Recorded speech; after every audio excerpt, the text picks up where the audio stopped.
चैत्रांगण रांगोळीच्या दुसऱ्या भागामध्ये तुम्हा सर्वांचं मनापासून स्वागत. कालच्या भागामध्ये आपण गजांतलक्ष्मी म्हणजे गज हे प्रतीक चैत्रांगणात जे वापरलं जातं तिथपर्यंतचा व्हिडिओ बघितला होता.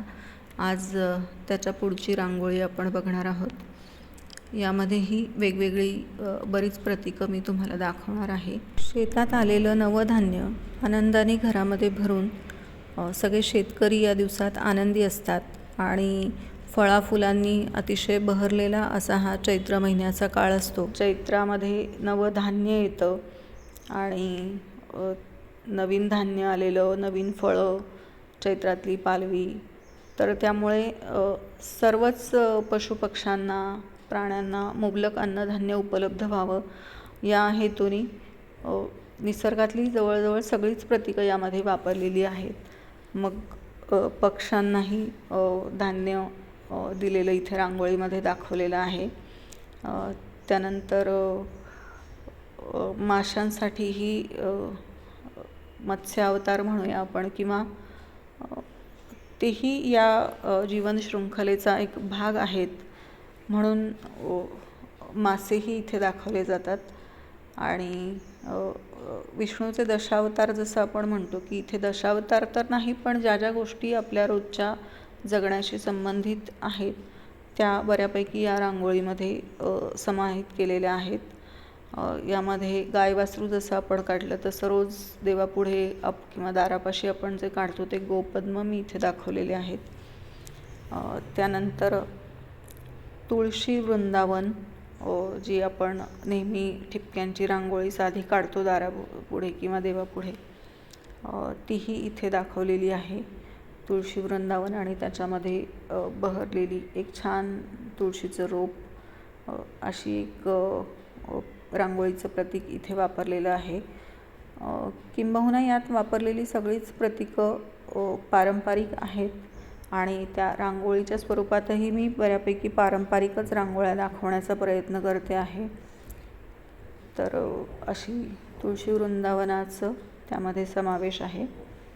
आणि तुळस आपण म्हणतो तसं आरोग्याचं आणि सगळ्याच सवाष्णींच्या दाराशी असणारं एक औषधी रोप म्हणा, सगळ्यांकडेच असतं.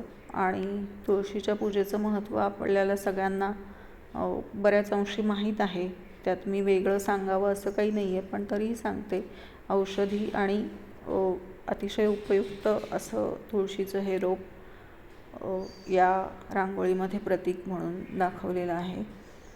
त्यानंतर एक खूप खास आणि माझ्या आवडीची रांगोळी म्हणजे ज्ञानकमळ इथे दाखवलेलं आहे.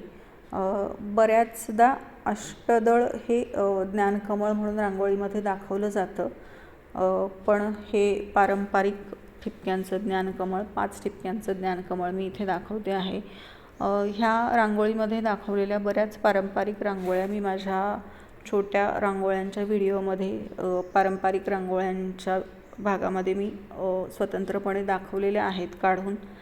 आणि तिथे बघून तुम्ही हे 5 ठिपक्यांचं, 3 ठिपक्यांचं ज्ञानकमळ अगदी सहज तुम्हाला काढता येईल अशा पद्धतीने दाखवलेलं आहे. तिथे त्याची काढण्याची पद्धतही मी व्यवस्थित सांगितलेली आहे, तर ते बघून तुम्हाला ते नक्की काढता येईल. आणि त्यानंतर गौरीसाठी अतिशय आनंदाचा असणारा विषय म्हणजे पाळणा या रांगोळीमध्ये प्रतीक म्हणून दाखवला जातो की माहेरवाशिणीला आनंद देणारा आणि तिच्यासाठी किंवा तिच्या कुटुंबियांसाठी पण अतिशय छान असा असणारा एक विषय, तोही प्रतीकांच्या माध्यमातून इथे दाखवलेला आहे. आणि श्रीयंत्राची एक छोटी किंवा काय म्हणूया सोप्या स्वरूपातली प्रतिकृती रांगोळीच्या माध्यमात इथे दाखवलेली आहे. श्रीयंत्र प्रत्यक्ष जे आहे ते खूप मोठं आणि थोडंसं रांगोळी म्हणून काढायला थोडं क्लिष्ट स्वरूपाचं आहे असं म्हणेन मी, ज्याची मी पूर्ण रांगोळीचा एक व्हिडिओ केलेला आहे चॅनलवरती, तोही तुम्ही बघू शकता. पण जे आपण रोजच्या रांगोळीमध्ये साधं श्रीयंत्र काढतो ते इथे प्रतीक म्हणून मी दाखवलेलं आहे. त्यानंतर सनई, आणि चौघडा जे मंगलवाद्यांचं प्रतीक आहे, ती वाद्य इथे रांगोळीमध्ये मी दाखवलेली आहेत. इथे रांगोळीच्या मध्ये काढण्याची प्रतीकं पूर्ण झाल्यानंतर मी त्यामध्ये काही आवश्यक त्या ठिकाणी रंग भरूनही ह्या रांगोळीला थोडंसं आणखी काय म्हणूया सजावट आणखी सुंदर करण्याचा थोडा प्रयत्न केला आहे. आणि ते दाखवताना मी तुम्हाला या रांगोळीच्या आणखीन काही गोष्टी सांगते आहेच. तर सनई चौघडा हे मंगलवाद्यांचं प्रतीक काढून झाल्यानंतर एक वंशवेलीचं एक प्रतीक म्हणून इथे एक छोटीशी वेल एका कुंडीमध्ये दाखवलेली आहे, जी चैत्रांगणाचा एक महत्त्वपूर्ण भाग म्हणून काढली जाते. आणि त्याचबरोबरीने इथे या रांगोळीमध्ये मी 2 छोटेसे दिवे खाली दाखवले आहेत. अन्नधान्याने भरलेलं माप किंवा पूर्वी ज्याला आपण आठवा म्हणायचो, जे सगळ्यांच्या घरी असायचं, माप म्हणून वापरलं जायचं, ते धान्याने भरलेलं माप एक प्रतीक म्हणून या रांगोळीमध्ये दाखवलं जातं. समृद्ध किंवा ओसंडून वाहणारं माप हे समृद्धीचं प्रतीक म्हणून इथे दाखवलेलं आहे. आणि मी सांगितलं तसं इथे या रांगोळीच्या सगळ्यात खालच्या बाजूला 2 छोटेसे दिवे किंवा तेजाचं प्रतीक म्हणून इथे दाखवलेले आहेत, की गौरी आल्यानंतर गौरीसाठी सजावट किंवा आपण रोषणाई म्हणूया, जसं पूर्वीच्या काळी करत असतील, की तिच्यासाठी पणत्या दिवे लावणं, औक्षण करणं किंवा तिच्या आवडीच्या ज्या ज्या गोष्टी मी म्हटलं तसं की तिच्यासाठी सजावट करणं, अशा सगळ्या वेगवेगळ्या प्रकारच्या गोष्टी चैत्रगौरीच्या आनंदासाठी आणि तिच्या पूजेसाठी ह्या चैत्रांगणाच्या माध्यमातून, रांगोळीच्या माध्यमातून आपण तिची पूजा म्हणूया अशा स्वरूपातही करता येते. हे दाखवण्याचा हा एक छान मार्ग आहे. आणि आता ह्या रांगोळीच्या परंपरेविषयी सांगताना मी काही भाग या रांगोळीमधले रंगवलेले आहेत, जे बघता बघता मी तुम्हाला याबद्दलची थोडी माहिती आणखीन सांगेन. की आपण आत्ता जसं म्हणूया की आपल्याकडे साधन संपन्नता किंवा आपण जे म्हणतो की विजेचा शोध लागल्यानंतरच्या काही गोष्टी, जसं की टी व्ही, मोबाईल ह्या गोष्टींमुळे वेळ घालवण्याची किंवा इतर अनेक साधनं आत्ता तुमच्याकडे उपलब्ध आहेत, म्हणून बऱ्याच गोष्टी ज्या जपून ठेवण्याच्या आहेत त्या सांगण्यासाठीही आपण त्या माध्यमांचा वापर करतो आहे. पण पूर्वीच्या काळी जेव्हा मुलींची लग्न लवकर व्हायची किंवा त्यांना सगळ्याच गोष्टी काही तोंडी सांगून सांगणं शक्य नसतं, किंवा तर काही गोष्टी अशा प्रतीकांच्या माध्यमातून त्यांना समजावणं, त्यांना शिकवणं, अशा पद्धतीनेही मला वाटतं ह्या कलेचा वापर केला असेल तर काय हरकत आहे. किंवा किती छान समृद्ध एखादी कला शिकण्याचा पण हा मार्ग असू शकतो, नाही का. की चैत्रामध्ये माहेरवाशीण घरी आली आहे आणि मग तिच्यासाठी तिच्या आईने किंवा घरातल्या मोठ्या बायकांनी छान अशी मोठी चैत्रांगणाची रांगोळी काढून घर सजवलं आहे. देवीपुढे चैत्रगौरीचा हळदी कुंकू करण्यासाठी तिच्या मैत्रिणी, आणि मग त्यांच्यामध्ये कोणीतरी चैत्रांगण छान काढतं आहे अशा पद्धतीने मग तिलाही ते बघून काढावंसं वाटणं किंवा त्यातल्या प्रतीकांच्या माध्यमातून काही गोष्टी शिकायला मिळणं, जसं की लक्ष्मी, गौरी ह्यांच्यासाठी असणारी सौभाग्याची प्रतीकं, गणपती, मग त्याचं महत्त्व सांगणं, किंवा सूर्य, चंद्र, दिवे किंवा निसर्गातील आपण म्हणूया जसं इथे प्राण्यांचा उल्लेख केला, पशु पक्षी, त्यांच्याप्रती असलेला भाव किंवा त्यांचा आपल्या आयुष्यात होणारा उपयोग ह्या घरातल्या मोठ्या स्त्रिया त्या छोट्या मुलींना समजावून सांगत नसतील का अशा माध्यमातून, की का आपण अशी रांगोळी काढायची, मग ह्याचा काय उपयोग होतो. शंख, चक्र, गदा, पद्म ही विष्णूची आयुधं आहेत. मग अशा प्रतीकांबद्दलची माहिती त्यांना किंवा त्या देवतांच्याबद्दलच्या परंपरा त्यांना समजावून सांगण्यासाठी अशा कलेच्या माध्यमातून नवीन पिढीपर्यंत त्या पोचवणं जास्त सोपं आणि आनंददायी असेल, नाही का? तर इथून पुढेही अशा काही छान परंपरा आपण अशा माध्यमातून जपू शकतो, नाही का? आता जसं मी तुम्हाला व्हिडिओच्या माध्यमातून सांगते आहे, कदाचित मलाही माझ्या मुलींना सांगण्यासाठी जपून ठेवायच्या आहेत काही गोष्टी पारंपरिक पद्धतीच्या. विशेषतः रांगोळी या कलेच्या बाबतीत मी जे काही शिकले आहे किंवा ज्या गोष्टी मला माहीत आहेत पारंपरिक, त्या मला पुढच्या पिढीपर्यंत नेण्यासाठी अशा काही कलाकृती मदत करतील किंवा त्याच्या माध्यमातून मला काही गोष्टी पोचवणं जास्त छान वाटेल. जपून ठेवता येतील अनेक गोष्टी अशा परंपरेच्या माध्यमातून. म्हणूनही मला चैत्रांगण खूप आवडतं की एक पारंपरिक गोष्टी एका पिढीकडून दुसऱ्या पिढीकडे प्रवाहित करण्याचा एक छान आणि कलात्मक मार्ग आहे हा, असं मला वाटतं.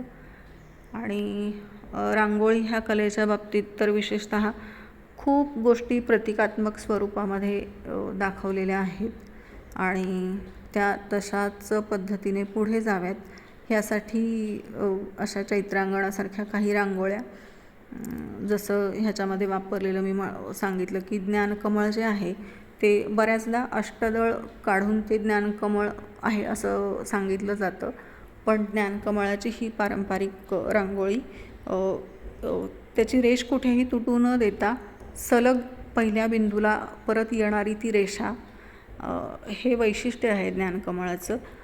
कारण त्याच्यामागे अर्थ आहे की ज्ञानाची सुरुवात आणि शेवट नाही आहे कुठेच. ज्ञान मिळवणं किंवा ज्ञान हे अखंड चालणारी प्रक्रिया आहे आयुष्यामध्ये. त्यामुळे ज्ञानकमळाची रेषा कुठेही तुटत नाही आहे, ती अखंड रेषा आहे संपूर्ण. म्हणून ज्ञानकमळ अशाच पद्धतीने काढल्या जातं. त्यानंतर सरस्वती यंत्र आणि गोपद्माचा गणपती, सूर्य, चंद्र, आंब्याचं हिरवगार तोरण, अशा अनेक छान गोष्टी ह्या रांगोळीच्या माध्यमातून चैत्रगौरीच्या पुढे मांडल्या जातात. त्या माहेरवाशिणीचं कोडकौतुक करण्यासाठी घरातल्या सगळ्या स्त्रिया अशा वेगवेगळ्या पद्धतीने तिच्यासाठी सगळं अंगण सजवतात, देवघर सजवतात, तिला मखरात बसवून तिचं छान आगत स्वागत करतात. चैत्रांगणाची ही रांगोळी काढताना मला खूप छान वाटलं, कारण बरेच दिवसांपासून मी खरं तर प्रयत्न करत होते की एक छान संपूर्ण चैत्रांगण नीट काढावं आणि त्याचा एक छान व्हिडिओ तयार करावा. बऱ्याच दिवसांनी मला असा चैत्राच्या काळामध्ये असा वेळ मिळाला आणि ती मला छान करता आली पूर्ण. आणि ह्या चैत्रांगणाच्या रांगोळीमध्ये मग मी गेरूचा वापर फरशीवर केला आहे. मी गेरूनी आधी फरशी रंगवून घेतली आणि त्यानंतर त्यावर चैत्रांगण काढलं आहे.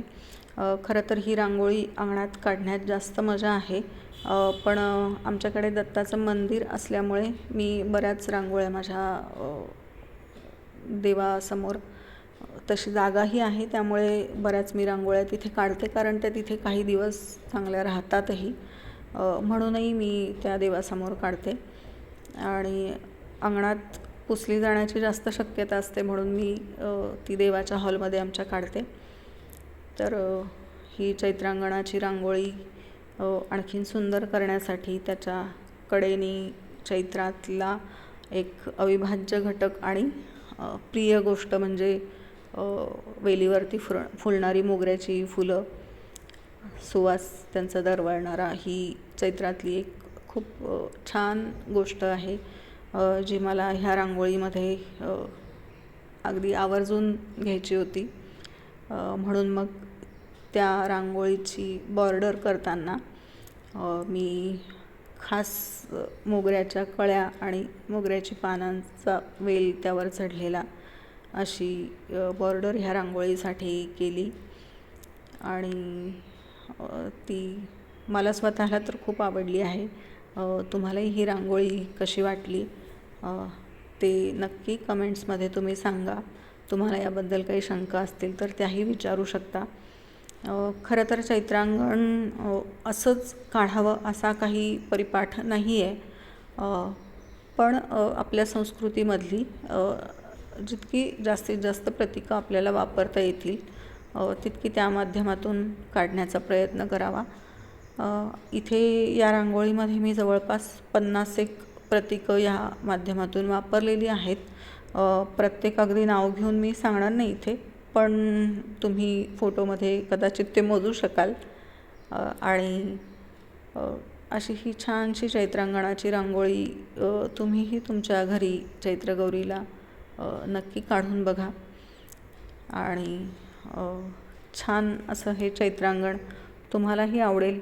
तुमच्याही पुढच्या पिढीला शिकवण्यासाठी म्हणा किंवा आनंद घेण्यासाठी आपणही स्वतः त्या रांगोळीचा आनंद घेऊ शकतो. जे गोष्टी अवघड वाटत आहेत त्या पुन्हा पुन्हा काढून त्यांचा सराव करणं हा कला शिकण्याचा एक छान मार्ग आहे. आणि अगदी पहिल्याच वर्षी किंवा पहिल्याच वेळी काढताना जरी चैत्रांगण आपल्याला खूप छान काढता नाही आलं तरी त्यातल्या अनेक गोष्टी आपल्याला काढायला आवडतील किंवा एकदा काढून बघितल्यानंतर आपल्याला पुन्हा काढावंसं वाटेल. अशा पद्धतीने आपण शिकून सराव करून ते नक्की छान काढू शकतो. त्यामुळे त्यासाठी नक्की प्रयत्न करा. आणि हा रांगोळीचा व्हिडिओ तुम्हाला आवडला असेल तर माझ्या चॅनलवरच्या इतरही पारंपरिक रांगोळ्यांचे व्हिडिओज नक्की बघा. चॅनलला लाईक, शेअर आणि सबस्क्राईब करा. तुम्हाला अशा अनेक सुंदर रांगोळ्या इथे बघायला मिळतील. आणि मी जसं म्हणाले की ही चैत्रांगणाची रांगोळी हा अतिशय समृद्ध असा एक वारसा आहे, जो रांगोळी या कलेच्या माध्यमातून एका पिढीकडून दुसऱ्या पिढीकडे देण्यासाठी मला ह्या व्हिडिओच्या माध्यमातून ते करता आलं. कदाचित या व्हिडिओच्या माध्यमातून तुम्हालाही अनेक जणांना ते सांगता येईल. चैत्रांगणाची ही रांगोळी काढण्याच्या निमित्ताने असं सांगेन की चैत्रातल्या नवनवीन गोष्टींचा, निसर्गाचा, बहरलेल्या फळाफुलांचा आनंद घ्या. इतरांनाही तो घेता येईल असं बघा आणि निसर्गाशी कृतज्ञ राहण्याचा प्रयत्न करा. माझ्या कलेच्या माध्यमातून मी ही सेवा चैत्रगौरीच्या चरणी अर्पण केली. त्याचा मला आनंद आहे. चैत्रगौरीच्या पायी माझं मनपूर्वक नमन आणि अन्नपूर्णेची कृपा सर्वांवर राहो अशी प्रार्थना करते. धन्यवाद.